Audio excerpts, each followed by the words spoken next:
Les grandes histoires criminelles françaises avec Julie Rigoulet, bonjour. Bonjour Jean-Marie. Vous êtes directrice de la rédaction du Nouveau Détective. Vous revenez sur cette drôle d'histoire. Ça s'est passé entre 2018 et 2023. C'était le supermarché Netto de Chaulnes. Il est braqué à 5 reprises. Alors au début, on a toujours le même mode opératoire. C'est un type plutôt grand, costaud, cagoulé.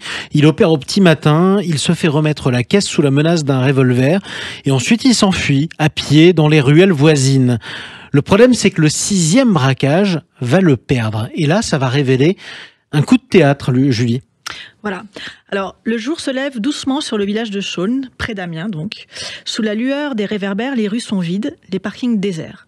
Au supermarché Netto, un néon clignote sur le haut plafond. Et puis un autre, et encore un autre. Rayon par rayon, le magasin s'illumine. Encore 1 heure avant l'ouverture. Dans les allées vides, règne un silence quasi total. On entend juste les pas de la première employée. Quand soudain, un homme au visage caché sous une cagoule surgit devant elle. Absorbée dans ses pensées, elle ne l'a pas vu arriver. D'un geste sûr, il redresse son pistolet et la braque. Il veut la caisse, maintenant tout de suite. Le ton est calme, mais impérieux. L'homme a dit ce qu'il avait à dire. Le canon de son arme a dit le reste. La pauvre femme n'a pas le choix. Dans le bureau de la direction, elle déverrouille le coffre et lui remet en tremblant la recette de la veille. Aussitôt, l'homme en noir disparaît et s'évanouit dans le petit matin. Alors, toute cette opération, Julie, n'a pris qu'1 minute en tout et pour tout. Les gendarmes sont alertés, évidemment, et derrière le rideau de fer, resté exceptionnellement baissé, on interroge la salariée et on relève les empreintes. Oui, et puis à l'extérieur, on fait venir un chien policier qui s'élance aussitôt le long du parapet. Virage à droite, virage à gauche. L'animal parcourt 100 mètres et s'arrête net, au milieu de la rue Gaston-Jules. Il tourne encore un peu sur lui-même, cherche dans toutes les directions, mais la piste s'arrête là. Son flair est vaincu. Oui, et c'est rue Gaston-Jules, justement. Ce genre d'événement n'étonne plus personne. Les gens sont lassés, en fait. Il faut dire que depuis 2018, le braqueur leur a fait 5 fois le coup. Oui, et puis vous l'avez dit tout à l'heure, à chaque fois il attaque à l'aube, toujours cagoulé, toujours armé, toujours calme et taiseux. Il s'en prend toujours au supermarché Netto, donc. La première fois, il était reparti avec 10 000 € cash. Depuis, la direction n'a plus communiqué le montant de son butin, mais il est revenu encore et encore. Oui, encore 5 fois. Le même mode opératoire, 5 fois le même établissement, c'est à Chaulnes, le supermarché le plus braqué de France. Il deviendrait presque un sujet de plaisanterie. Oui, mais derrière la blague, on n'emmène pas large. À chaque fois, c'est la même histoire. Le chien pisteur déboule et s'arrête au même niveau de la rue Gaston-Jules. Est-ce que c'est là que le braqueur laisse sa voiture ? Alors depuis, évidemment, on regarde qui se gare là.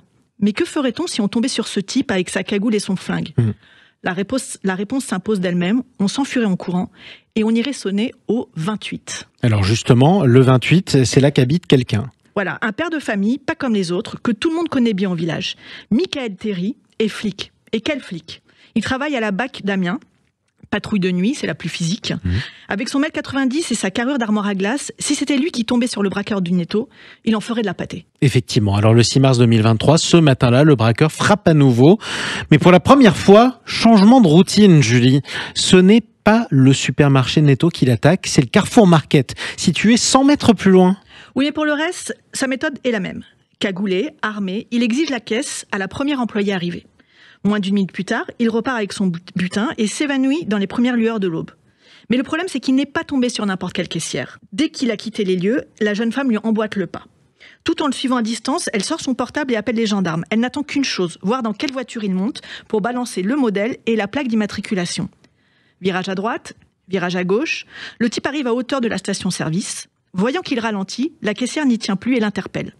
L'homme se retourne, interloqué, braque à nouveau son flingue sur elle et lui ordonne de dégager. Oui, sauf que l'heure avance, Julie, et un groupe d'enfants sur le chemin de l'école arrive sur le trottoir. Pas l'idéal, évidemment, pour une fusillade. Alors le type range son arme et reprend sa marche prestement. Oui, mais la caissière ne lâche pas le morceau et elle continue de le filer. Et en arrivant à l'endroit où à chaque fois le chien pisteur perd sa trace, le type ne monte dans aucune voiture.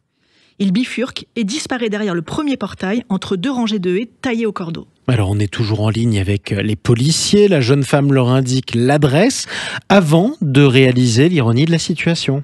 Oui, parce que le voleur, il vient d'entrer au numéro 28 justement, chez Michael Thierry, le super flic de la BAC. Le voleur, pense-t-elle, vient d'aller se planquer dans le pire jardin qu'il pouvait choisir. Donc persuadée que les militaires vont désormais alerter Michael Thierry, elle reste à bonne distance et puis elle attend. Mais les minutes s'écoulent et il se passe rien du tout. Pas un éclat de voix, pas un bruit de bagarre. Pendant 20 minutes, c'est le néant. Et puis une voiture de gendarmerie arrive et pile devant la maison. Les militaires se ruent derrière la haie et parviennent à coincer le type. Et le malfrat ressort du jardin menotté.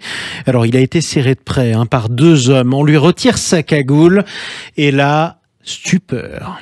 Stupeur, parce qu'il ne fallait pas compter sur Michael Thierry pour l'arrêter. Parce que le braqueur qui fait trembler Shaun On l'a depuis senti de venir. si longs mois, c'était lui. Flic la nuit, voleur le jour.